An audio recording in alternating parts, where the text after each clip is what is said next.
Hello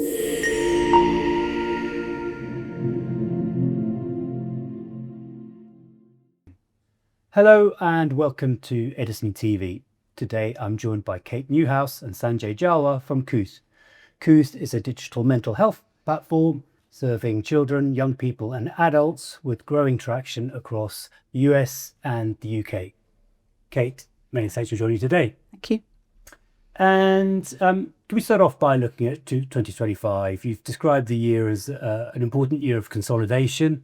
Can you discuss, I guess, the key proof points of your model that you've developed over the course of the year? Yes, certainly.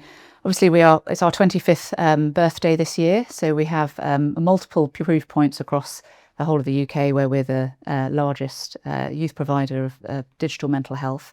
Over in the US, we're in 2025, that was our second year of full operation across California, where we're delivering to 6 million 13 to 25-year-olds with our Soluna platform. And some very important key proof points there is obviously delivering to users across the state, meeting the objectives of our commissioner, so that's the Department of Healthcare Services in California. And those include reaching people earlier in their healthcare journey, reaching those that otherwise would not have access to anything if it wasn't for Soluna, and reaching those people that are in highest areas of health inequality across the state. We have delivered against all of those key objectives, and really importantly to deliver to a large population, because we know that the need is high. So again, surpassing our department expectations in terms of usage, where we penetrated 1 in 41 of the population across the state of California.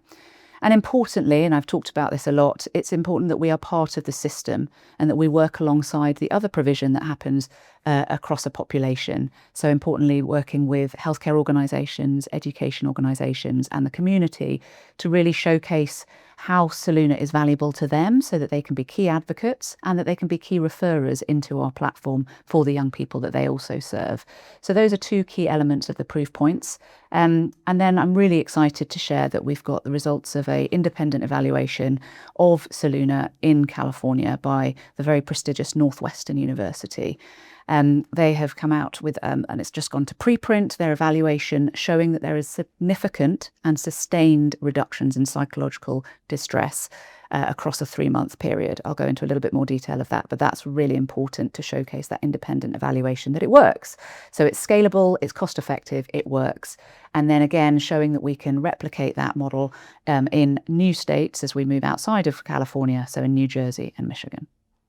Thank you. And then just digging into the Californian implementation in a bit more detail, you've highlighted your systems integration, your integration to the system as being a sort of key goal for yourselves and a key driver of the business going forward. Can you discuss that and any other sort of particular proof points that you've seen coming out of California? Yeah, it's an important part of becoming a sort of sustained and sustainable part of the healthcare system, is to show your value to other parts of that system and to show how you fit into it. So a key part of how we do that is together with our team. So we have engagement leads that work sort of field workers within the system. And then we also have an ambassador program. So we have youth ambassadors, we have parent and carer ambassadors, we have educator ambassadors, and we work with those and throughout the state with key healthcare organisations, education organisations and community organisations, so they can understand the value of Soluna and they can work with us and we can integrate with them. So some key proof points of that, illustrating that success of the work that we have done in state, is at the end of 2025 in December, the LA County Board of Supervisors, so LA County is the largest county across California, and actually it's larger than a number of other US states. They signed a motion mandating all of their youth-facing services to report back on how they are embedding Soluna into their services. So again, that's a good kind of structural indicator of how we're embedding within the system. Similarly, another sort of key proof point is the State Education Department and the State Healthcare Department co-signing a letter to every single local education authority across the state of California, again showcasing California as a state-vetted, state-supported, free support that they can use within their systems, and really showing how to embed Soluna into their care pathways within schools. And turning to elsewhere in the US, you've been building out in the State Alliance model that you announced a number of months ago, wins in New Jersey and Michigan. Yeah. Firstly, can you remind us what the State Alliance model involves, and then, just discuss the key, the key, what we should be looking for in terms of how you build that pipeline. Yeah, so as a reminder of what the State Alliance model is, this is where we're focusing on building a kind of networked continuum of care. What does that mean? That means that we have government funding that unlocks kind of population-wide access to Soluna. And then we're developing our partnerships that we have with other funders in the state. So that might include Medicaid managed care organisations, large school districts, colleges, universities, where they over time will then pay for their more targeted support for their covered populations. So it's a kind of combined funding model as you expand out from that initial state-funded model, where typically you'll cover a certain proportion of children and young people. So as you mentioned, in New Jersey, we cover 50,000 13 to 18-year-olds across 4 counties. And in Michigan, where we're about to go live, we cover 100,000. Actually, it's not defined by geographical area. And so if we look at how we then unlock that go-to-market model, from the get-go, you're establishing those partnerships where you want them to understand how Soluna is used and how they can benefit their users, and they can refer people into the Soluna platform. And then over time, you're converting them into paying sort of funders. And then if we look at New Jersey and Michigan specifically, so we've renewed New Jersey at the end of last year. We're seeing similar kind of proof points to California, where over half of our coaching interactions that happen in New Jersey are outside school hours. So really showcasing the need for that on-demand, outside of traditional 9 to 5, Monday to Friday provision that really, doesn't exist very much across the US, and really showing again that importance of user satisfaction as well, and seeing that over 95% of our users come to the platform and get what they need on that first use case. In Michigan, very much we're just about to go live, but we're really meeting the need. So this is sort of talking to the kind of market context of the shortage of demand within the more traditional model of provision that exists. So typically, you would expect to have one school counsellor or psychologist for every 500 students. And we know that there's an overwhelming demand, and the supply is not being able to meet that. So in Michigan, we can see that it's almost one school psychologist for every 1,500. So again, to be able to deliver at scale through that digital model, again, outside of those more traditional hours, and it being accessible, reducing barriers to access, is that really important kind of model that we're seeing. And turning to the UK, obviously there's pressure on the NHS, but you've seen resilient performance, I think, through diversifying your funding sources. Can you discuss that? And also, as I understand, you're migrating your UK customer base to the Soluna platform. Can you discuss the implications of that move? Yeah, certainly. So yeah, you're right. We have been under sustained NHS budget pressures over the last few years, and so it was a significant and deliberate strategic priority in the middle of last year to look to diversify our funding outside of the NHS, and this includes Department of Work and Pensions, local authorities, and public health. In particular, Department of Work and Pensions, and this really recognises the need for mental health support for those that are not in education, employment and training. So there's some really quite shocking statistics that some 900,000 young people between the ages of 16 to 25 are out of education, employment and training in the UK. And actually, even if you look at school-age children, there's still 20% are persistently absent from school. It's come down a little bit from COVID, where it was just post-COVID, it was 24%, but it's double pre-COVID figures. So there's a really strong recognition that for the economic productivity of our country, that really meeting the needs of those mental health requirements for children and young people is a economic necessity, if not an individual and societal one. And so we're increasingly seeing the commitment for that through the Treasury and to DWP funding. So we secured 3 DWP co-funded contracts at the back end of last year, and are moving into going live with those contracts over the next few months. So we really see that as a key kind of growth lever as we move into 2027. When we look at our existing kind of more traditional kind of children, young people, whole population covered contracts, we see across 2025 a stabilisation of that model, where when we come to renewal, still over half of our contracts expand upon renewal. I would see, as we're bringing Soluna back to the UK, and Soluna had a big investment in terms of the development of it, and we've taken our 25 years of experience from the UK and now the US, coupled with significant work that California had done across covered populations and with young people, to really make that an engaging and personalised platform. So we see bringing that back to the UK, which is a significant internal project to migrate all of our existing contracts onto the Soluna platform. We see that there'll be higher usage of our platform. That, coupled with what I'm hoping to see with the 10-year mental health strategy that's coming later this summer in this year, followed by the budget in October. Finally, that recognition of moving funding more into the digital and prevention and out of hospital care, which has been very much flagged as key priorities for the government. So moving into 2027, seeing our ability to be able to expand, because we know that the need is there.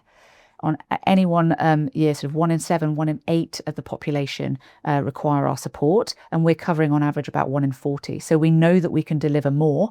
We just need that sort of funding to come down the line to be able to match that. And turning towards artificial intelligence, it's a hugely emotive subject in the field of this mental health care. But you've outlined a differentiated, clinically governed solution based on your own proprietary data. Can you discuss that and why that should deliver significantly more benefits than risk, I guess, and how should we expect that to be rolled out in the future? Yeah, well, you're right. I mean, the sector, legislators and regulators alike are extremely wary of general purpose AI in the field of youth behavioural health, and quite rightly so. There have been some particularly devastating use cases. What it does show in terms of children, young people turning to the likes of general LLM models, and they are doing so, it shows the need for having that on-demand support, and potentially, meets some of the naysayers that you need to wait a long time and have those sort of diagnostic challenges to be able to before you can get any support. It really shows that there's a pull on that on-demand support.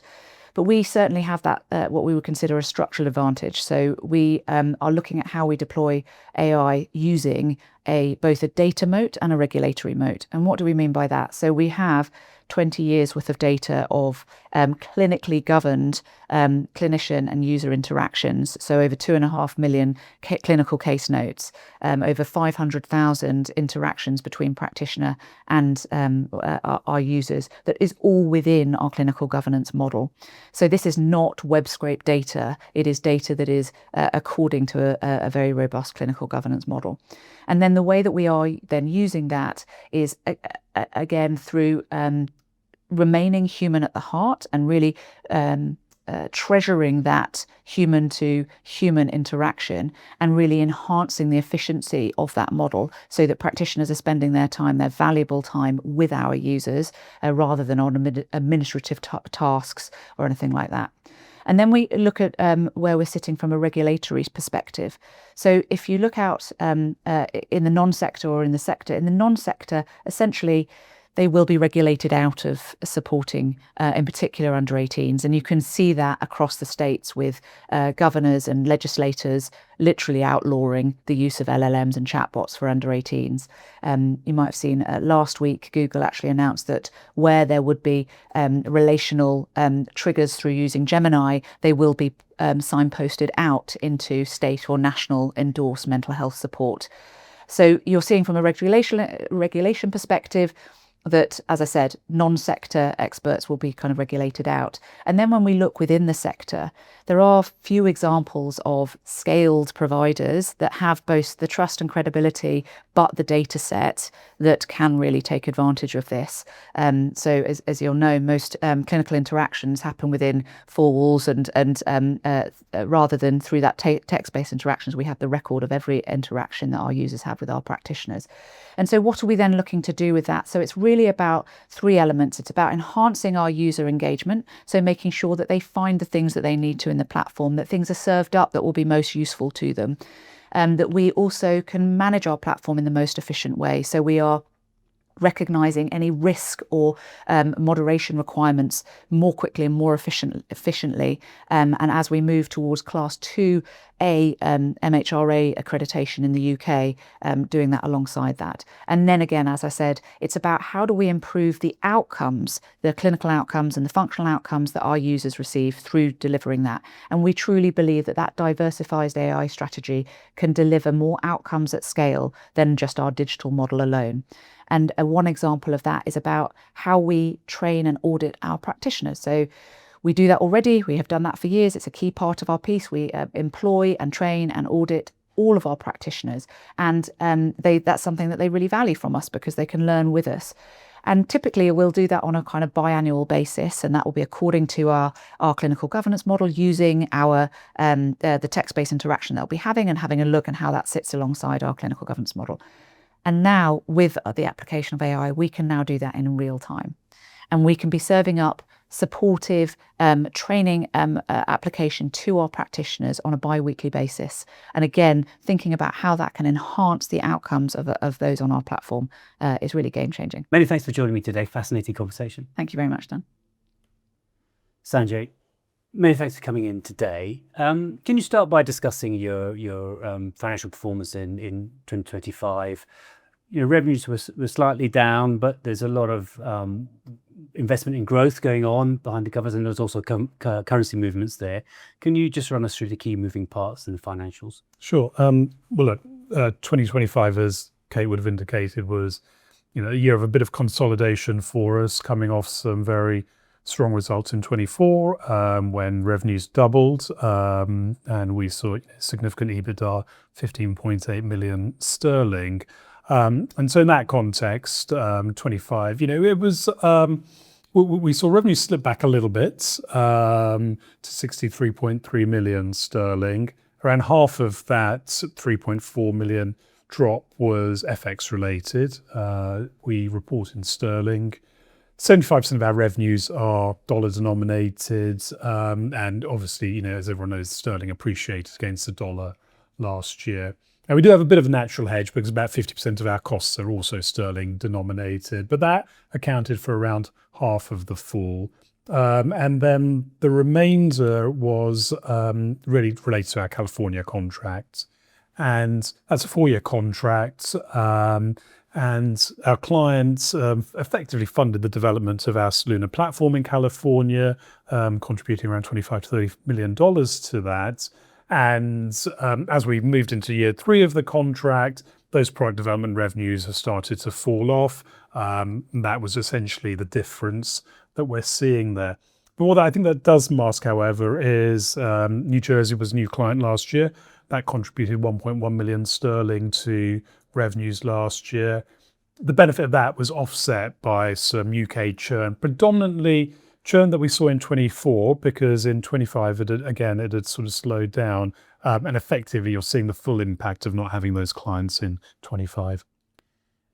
Get you. And then looking ahead, what are the key margin sort of levers in terms of margins going forward? You've said that you expect gross margins to stabilize in the sort of mid-70s. Yeah. Can you discuss the factors influencing that, and then the drop through to the operating level? What are the key levers there? Yeah, great.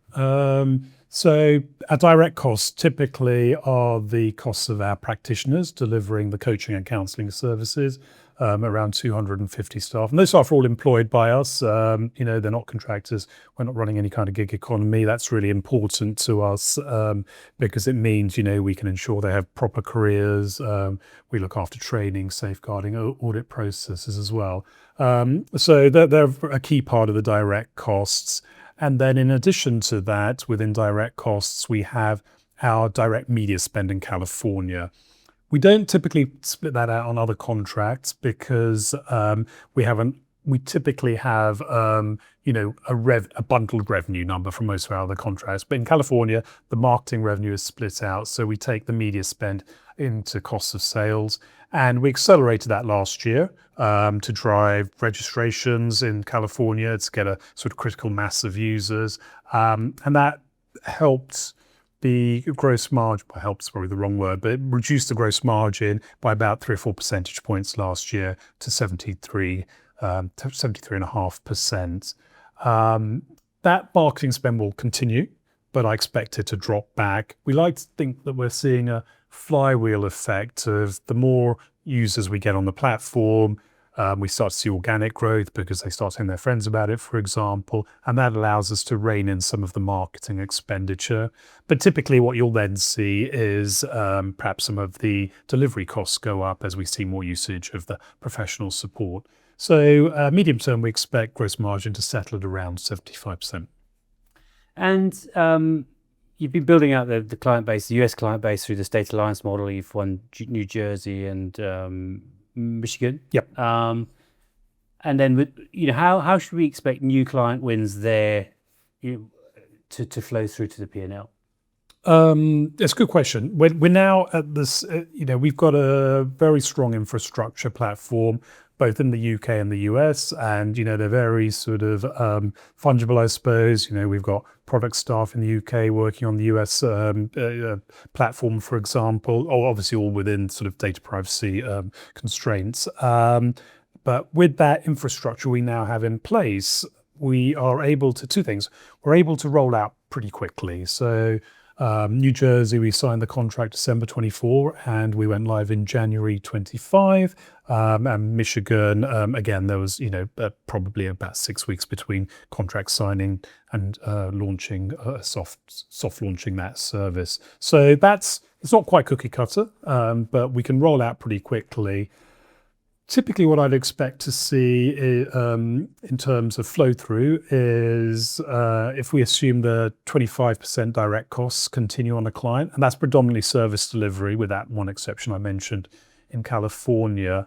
In addition to that, we tend to put aside 10 to 15% of revenue for marketing and promotion and engagement, and that can either take the form of social media work, for example, but also we have feet on the street. So we have engagement staff who work for us. They're visiting schools. They're talking about Kooth at school assembly, encouraging kids to sort of sign up or take a look at the platform. And so if I look at the practitioner costs of around 25%, the marketing costs of say 15%, that's 40% of revenue. And generally I can add to that, account management, sales commissions, call that another 15% or so. So I'd like to think that between 40 and 45% of revenue now flows through to both cash and to EBITDA. That's very helpful. Thank you. And you're cash generative, you're profitable, Yep. You've got no debt. Can you discuss your priorities in terms of capital allocation? Yeah, great question. We finished last year with 22 million of cash on the balance sheet. We do have a working capital facility, but no debt. And I'd like to think that our working capital requirement is around 10 to 12 million. So I suppose arguably there's about 10 million of excess cash on the balance sheet. With the results announced last week, we've obviously met a whole range of investors, and it's a question that we talk about quite a lot. And the one extreme, I've sort of a couple of investors said, well, there's a energy crisis on at the moment. You want to be keeping as much cash on your balance sheet as possible. And at the other end, we've got, at the current valuation, and given that you have share option plans in place for staff, doesn't it make sense to start buying back some shares? And we did a small buyback in quarter one of last year, about 1.5 million. And then somewhere in the middle, our thinking is very much around Should we be accelerating business development in the US, for example, which is a huge market and there's a lot of opportunity for us there. And we have investors who say, look, we invest in this business because you're a growth business and that's where we want you to focus your capital allocation. Or a little bit like the Kismet acquisition we made at the end of last year.